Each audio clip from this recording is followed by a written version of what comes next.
In this video, we're going to go over a lot of longevity supplements, a good chunk of them, and see which ones that I think are worth taking or worth not taking, which ones that I currently take, and also which ones I think have great promise for the future. In this video, I'm not really going to focus a lot on individual studies and referencing those studies throughout the video. I will put them in the description if you want to check them out kind of, in a way that it's easy to see. But for the most part, I want to kind of go over each supplement one by one that I see a lot of people recommending for longevity and my recommendation or what my thoughts are on those particular supplements. So the first one that we're going to go over is NAD and NAD precursors. Now, a lot of talk about NAD and all of its benefits as it pertains to, longevity and just health span and lifespan, especially has been popularized by David Sinclair, especially the NMN supplement. But let's first go over NAD and my thoughts on it. So currently, no real evidence that is showing in humans that there's any benefit to not only increasing NAD levels, but getting them to a certain, number on a biomarker. And that level of NAD actually has any positive benefit or, positive outcomes for people in their lives. Everything is kind of based off of right now mice studies. It's showing that it has a 10% increase in lifespan for mice. Now, a 10% increase in lifespan is obviously very significant, but mice only live for about 1 to 3 years. So on average, probably 2 years of life for a normal sized adult mouse. That would come out to about 2.5 months of living longer. Now, obviously, if NAD only increased human lifespan by 2.5 months, nobody would take it. Nobody would care because that's not significant enough, especially when you're, 80 years old. You don't care to live until 80 in 2 months.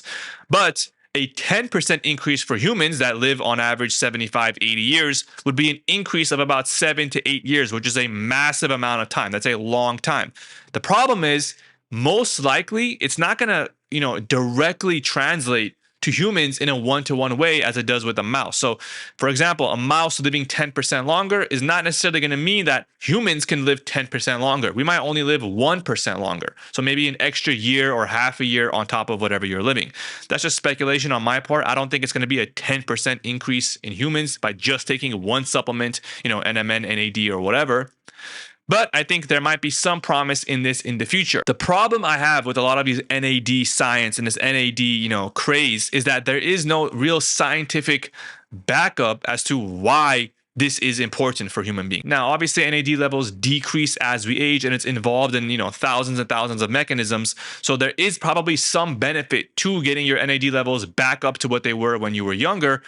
But it kind of seems like scientists are working backwards to see if we increase NAD levels, what will that do?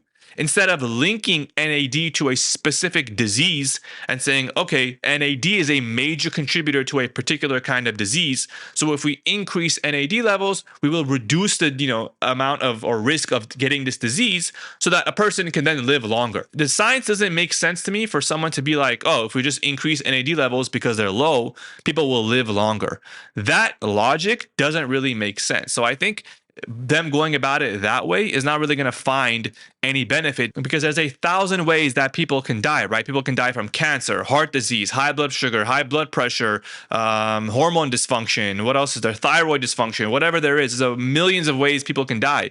It's not just from, NAD. And if we can't link NAD as a major contributor to any of these diseases, then why would somebody live 10% longer, 10 years longer, if all we're doing is increasing a, biomarker that we have no idea what it's directly linked to? For example, we know that if we decrease hemoglobin A1C, we reduce the risk of diabetes, so we improve the quality of life of people and we help them live longer, healthier lives. We know that if we decrease plaque buildup in the arteries, then people will live healthier lives and longer lives. Do you see what I'm saying here? There's specific things that we can look to decrease so that we can get a decrease in the risk of something that actually causes a major death, like a cancer or a heart disease or whatever. We have to link NAD to a specific disease or diseases for us to know that if we increase NAD levels, we'll increase quality of life and health and lifespan. Now, with that being said, is there promise in NAD? Yes, I do believe there is, because we know that levels decrease as we age.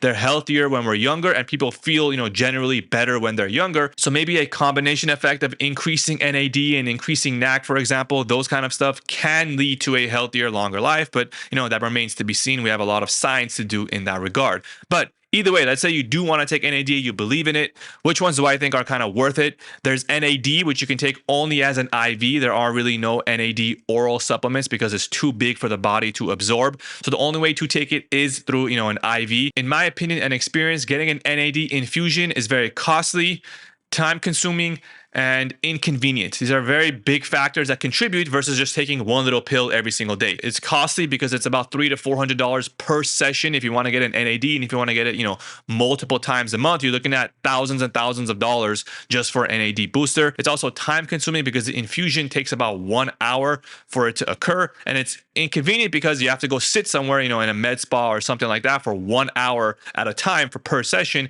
to kind of go through it. And also it's very unpleasant, the experience. A lot of people complain about flushing and feeling hot and this very uncomfortable feeling when they're taking NAD.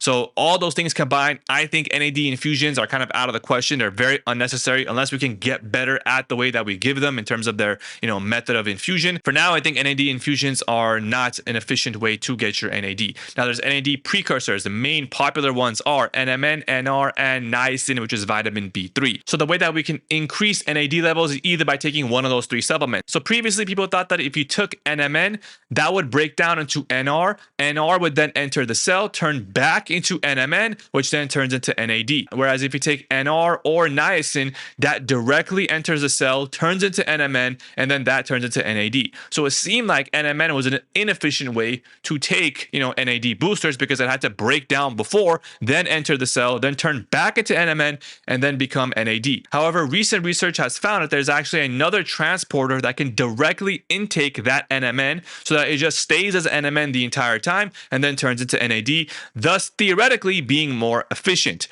Currently, we have no idea which one is the most efficient, which one is the best absorbed, which one has the best outcomes because studies are very, very young. They're really in their preliminary stages. We have no idea if any of this has any good absorption or any good effect long term, and short term, we don't know about any side effects either. Currently, in terms of NAD boosters, I don't think the science is there yet. It can get there, but currently at this time, I think it's very, cost inefficient. It's kind of pricey to get these NRs, especially since NMN got banned. Although I know niacin is very cheap, but that flushing effect, a lot of people don't like. So NR is kind of your only option if you don't want to feel anything. You just want to take a pill and move on with your life. But NR is kind of expensive on a monthly basis. Also, we have no idea what levels of NAD we want. We have no idea if these actual supplements get into the skeletal muscle for them to boost NAD in those areas. Also, we have no idea what the dose of these supplements should be to have a effective, level. All these are questions that we have no idea on. So the research is still very, very early. I wouldn't necessarily supplement with NAD boosters at this time. I don't feel like we have any idea what's a good dose, what's a good NAD level to be at, and if there's even any benefit long term. You're just kind of throwing your money in the air and hoping something happens. I would wait to see if there's any benefit long term before kind of taking these supplements as they are kind of on the pricier side. All right, next up I want to go over is TMG, trimethylglycine. Now, trimethylglycine, I have a video on that you can check out. It's also one of my better performing videos due to YouTube search. Apparently, there's a lot of people that are interested in TMG. So trimethylglycine is actually a little bit different from NAD because it reduces levels of homocysteine and HSCRP, which is high sensitivity C-reactive protein.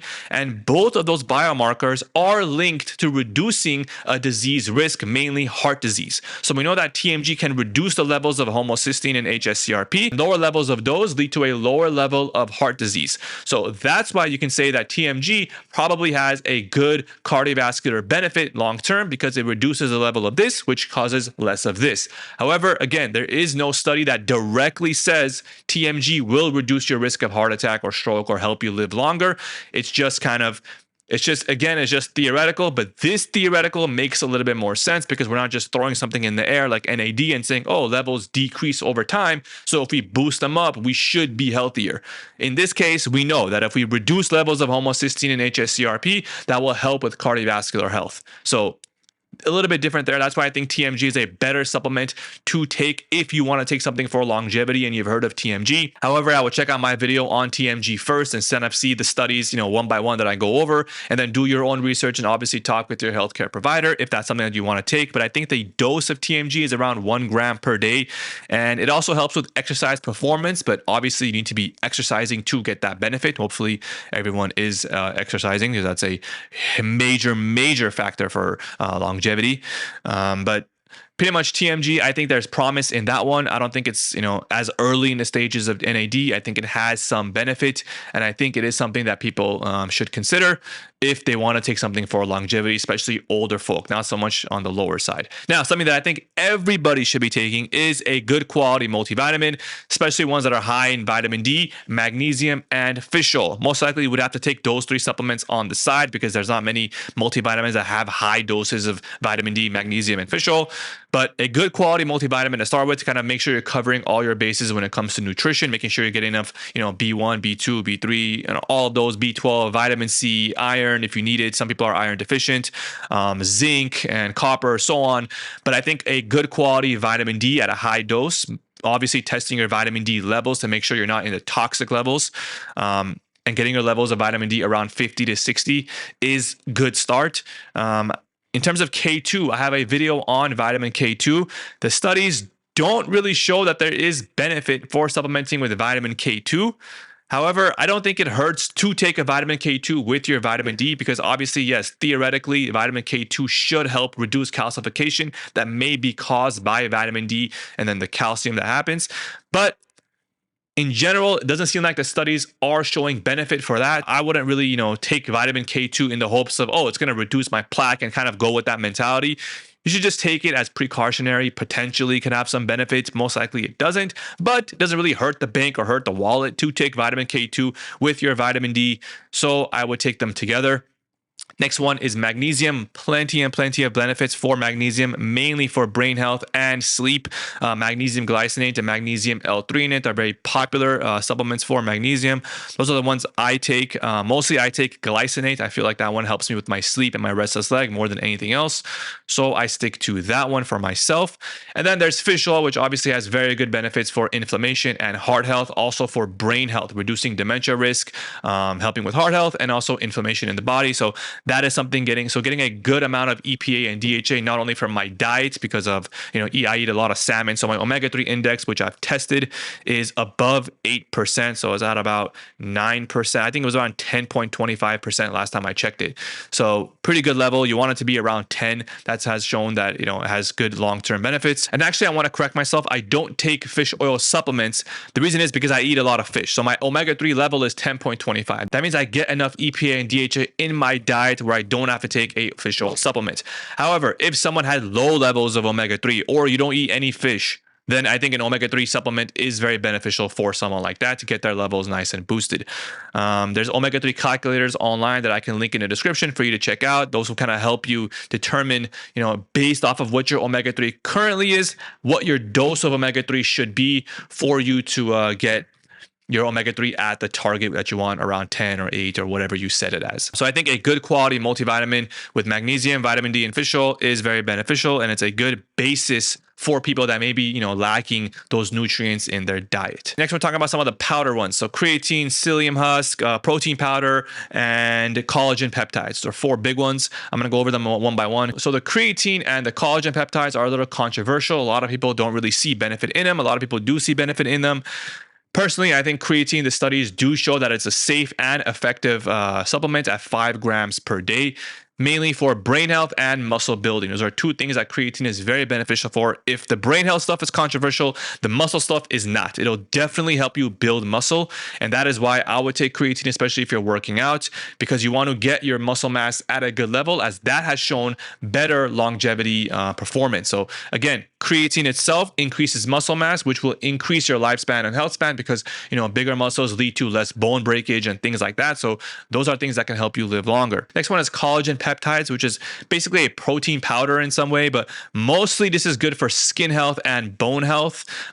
Taking 10 grams or even 20 grams per day can help in those. There are studies that show that. I would supplement that with a protein powder together because collagen peptides don't have all of the essential amino acids, whereas a protein powder powder does. So you'll be getting a lot of protein, amino acids that are beneficial for your body and muscle building.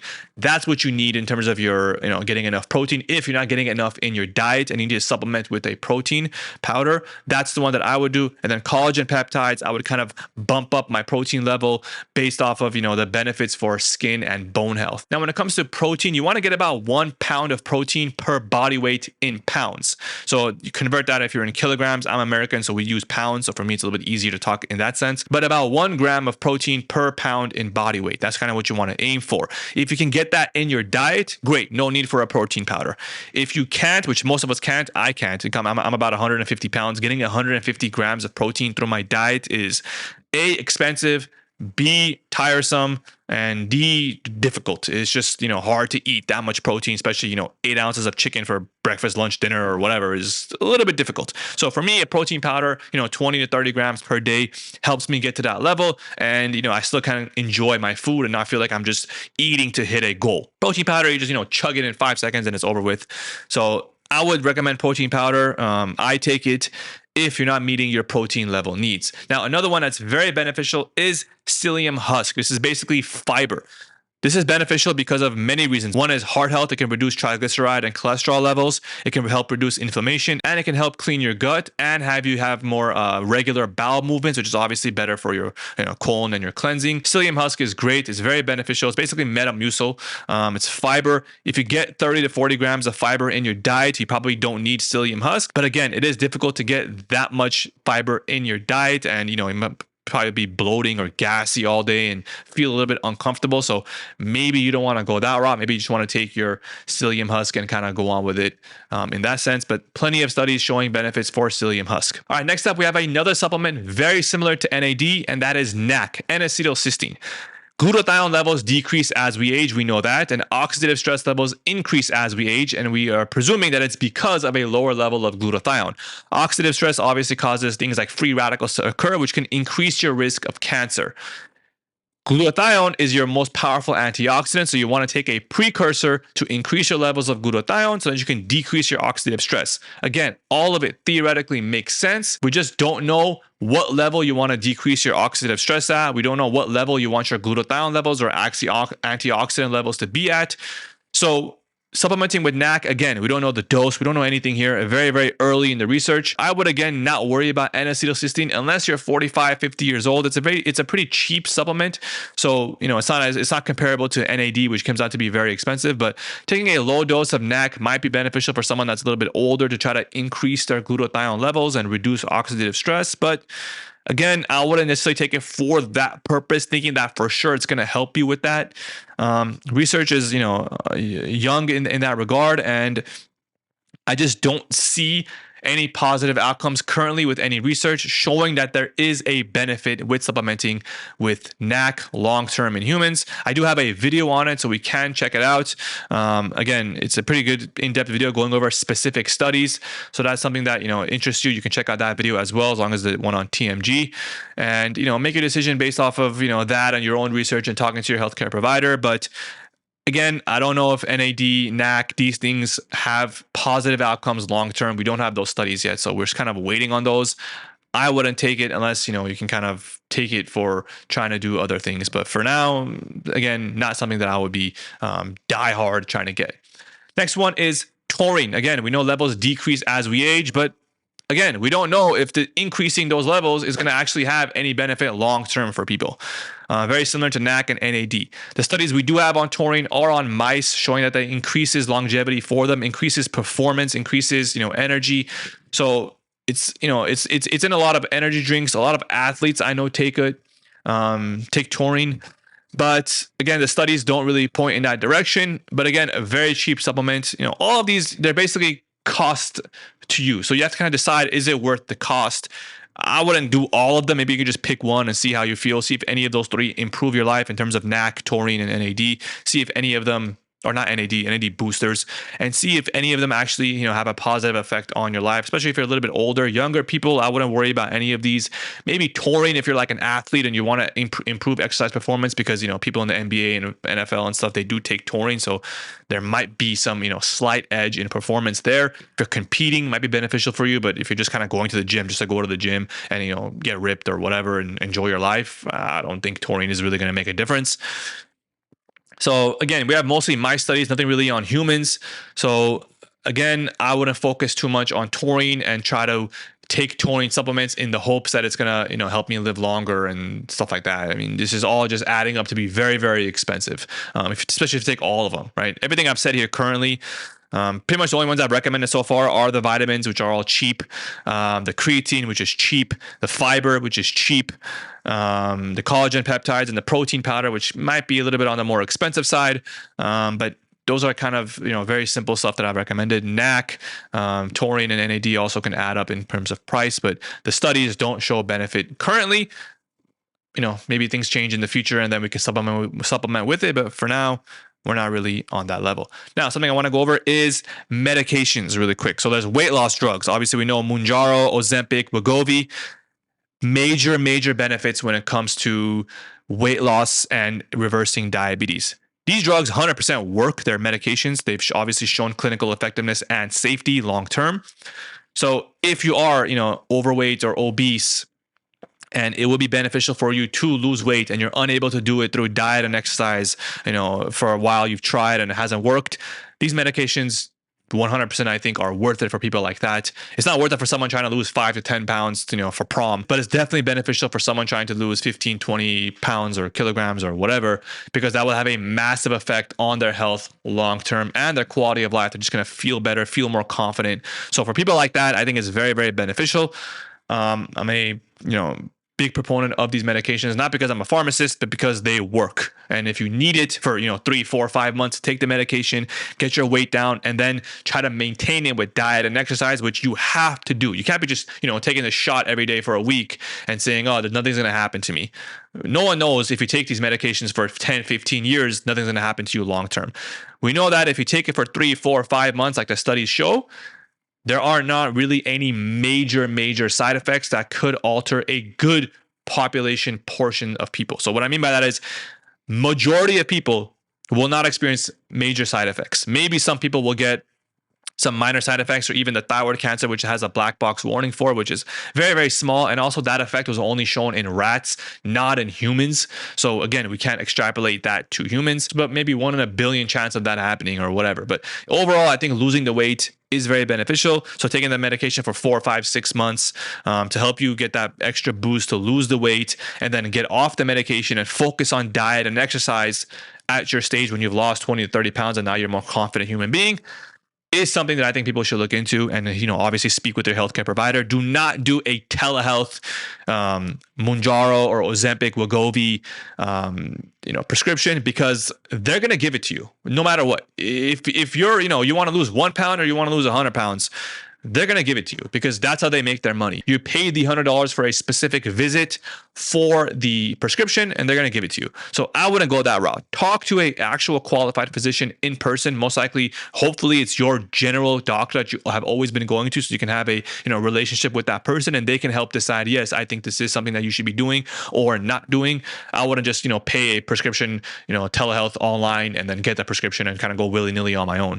I would speak with a qualified healthcare professional that you kind of know and you've been with for a while, that knows your medication history, knows who you are as a human being, knows your conditions, and can decide with you if this is something that you should be doing or not.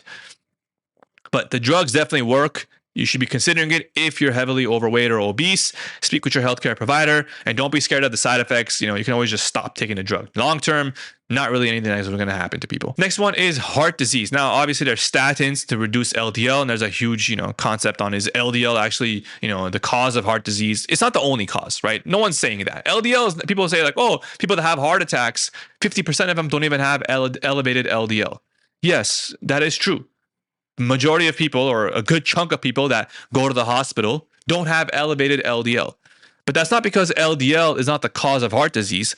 That's because other things also can cause heart disease, heart attack, or stroke, right? Smoking, we know, is a major contributor to heart attacks and strokes. You can have a normal LDL, but smoke and have plaque buildup and inflammation, now you have a heart attack or a stroke. We know that high blood sugar uncontrolled, high blood pressure uncontrolled can lead to heart attacks and strokes. We know that overweight and obesity can lead to heart attacks or strokes because of the inflammation and the stress on the body. It's not just LDL.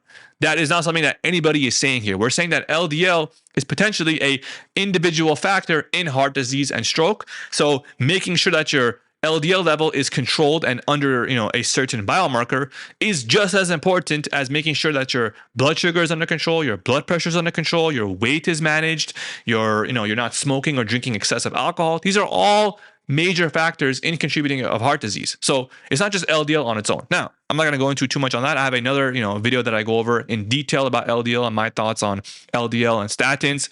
But in my opinion, LDL is a risk factor for heart disease, and we should be trying to get that level, below 140, 130 at the bare minimum. And then statins will help you do that, but there's obviously other medications, ezetimibe, Repatha, bempoic acid, which is under the trade name Nexletol right now. These are all things that can help. Now, there's two other supplements that people talk about, red yeast rice and nattokinase. I have a video on nattokinase and red yeast rice. Both of them do not show great effect on reducing LDL or reducing heart disease risk. So maybe if you're borderline or you're, kind of in that range where you're thinking I might benefit from lowering my LDL or lowering my cholesterol, then red yeast rice and nattokinase in terms of those regards might be beneficial for you. But if you have high cholesterol or if you have heart disease or if you have, a big risk factor for hitting a heart attack or stroke, I wouldn't lean on red yeast rice and nattokinase. I would lean on medications that work. We know statins. We know these weight loss medications, like I mentioned earlier, quitting smoking. I would lean on things like that. I wouldn't focus on smoking and taking nattokinase because it's going to help reduce my heart disease risk, even though I'm smoking. There's no study that shows that. Something I want to point out about statins is even in people that are unhealthy, statins have shown to reduce the risk of heart attack and stroke. So even people that smoke, even people that have high blood sugar, even people that are overweight and obese, poor nutrition, sedentary lifestyle, no physical inactivity. I think I mentioned smoking earlier. People in those unhealthy categories, people that take statins, even with those comorbidities, have a reduced risk of heart attack or stroke. So that's why we have that evidence that shows that LDL is independent risk factor. It's not the only one, but it's potentially another one that can decrease your risk of a heart attack or stroke because we've seen people that smoke, people that have high blood sugar, if we reduce their LDL, they have a lower risk of a heart attack or stroke. So that is something that I would keep in mind when you kind of bash statins. But again, check out my other videos on the statin topic. I have plenty of them to kind of go over my thoughts on that. I'm not going to focus too much on that in this video. Next thing I want to go over is hormone supplementation or hormone management. Obviously, if you have a decrease in testosterone, you have a deficiency in testosterone, then TRT is an option for people. That's, again, qualified endocrinologist that will have to, prescribe you that. Again, don't do telehealth. Do not just, again, you're just paying someone and they're going to give you what you want. That's just how those things work. Then they're never going to talk to you again. They're never going to check up on you or follow up with you. They're not going to do any of that. Get a qualified endocrinologist or even an internal medicine or primary care physician or whatever to get you, who knows you, knows your medical history, and will decide if this is something that you should be on. Tongkat, fadogia, agrestis, boron. These are all supplements. They may increase testosterone to an extent. I have videos on all of them if you want to check them out, risks and their effectiveness. But these are things that, again, I wouldn't count on to do. And I wouldn't necessarily, take hormone supplements and mess with my hormones, especially supplements. We don't know if these things are going to be actually have any benefit or not. They might make you feel better. They might not. Maybe you want to cycle them off and on. That might not be as bad. But if you're taking, fadogia agrestis every single day, or you're taking boron or ashwagandha or tongkat every single day in the hopes that it's going to increase your testosterone long term, I think, we don't know the ramifications of that. We don't know the benefits of that. We don't know if that actually does that. So I wouldn't do that. If you're trying to increase your testosterone long term, I would focus on natural ways like exercise, diets, getting your weight under control. And then if none of those things work, then maybe try the supplements or, go on to TRT if that's your last resort. If it's very, very deficient, you're really low and you want to fix it under the qualified supervision of a physician, those might be things that you can do. But I would really be cautious about messing with hormones. That's why a lot of girls don't want to take birth control, right? Because it messes with their hormones. You know, it helps you not have a baby, but it also helps you with, you know, get your hormones all out of whack and turn psycho. So a lot of girls don't want to be on, you know, those kind of things. Very similar with TRT, right? It gets you very moody, gets you very fidgety. So a lot of people don't like to take TRT if they don't have to. These supplements are obviously much lower in terms of risk, but they're also much lower in terms of effectiveness. If you need a tiny boost, sure, maybe they'll help. Maybe they'll give you that small boost you want, maybe 50, 100 points, whatever. But if you're looking for 800, 900 points, you're not going to get it from tongkat Ali or fadogia, agrestis, or boron. That's 100% sure. I don't think someone having a testosterone level of 700 versus 750 is going to make a difference in their lives. That's why I think these supplements are not beneficial, because you know, if you have a TRT, if you have a testosterone of 50, then you need to be on TRT, right? That's pretty much your only option. That's going to raise you up to 800, 900. That's the only way you can do it. There's nothing else you can really do. Unless there's an underlying condition that's causing you to have a very low testosterone, then you can fix that. But if everything is cool and the doctor goes, no, you just have hypogonadism, you need to take, you know, testosterone replacement therapy, then that's the only thing that's going to help you get to 800, 900. But if you have a testosterone of 700, I don't know if you getting to 750 or 800 is going to make a massive benefit in your life. There's definitely no long-term positive outcomes that have been shown that a difference of 800 versus 700 has long-term benefit for people. So again, it doesn't seem necessary to take these supplements. That's what I'm trying to get out of here. I'm not trying to say that they don't do anything.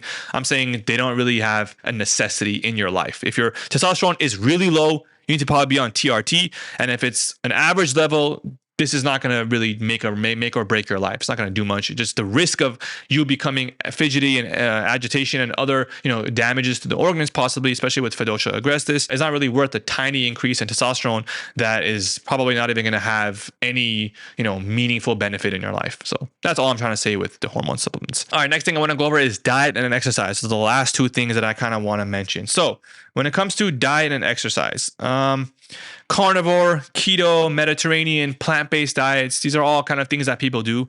Mediterranean and plant-based are the two that are have been shown that they're the best for longevity and heart health long term.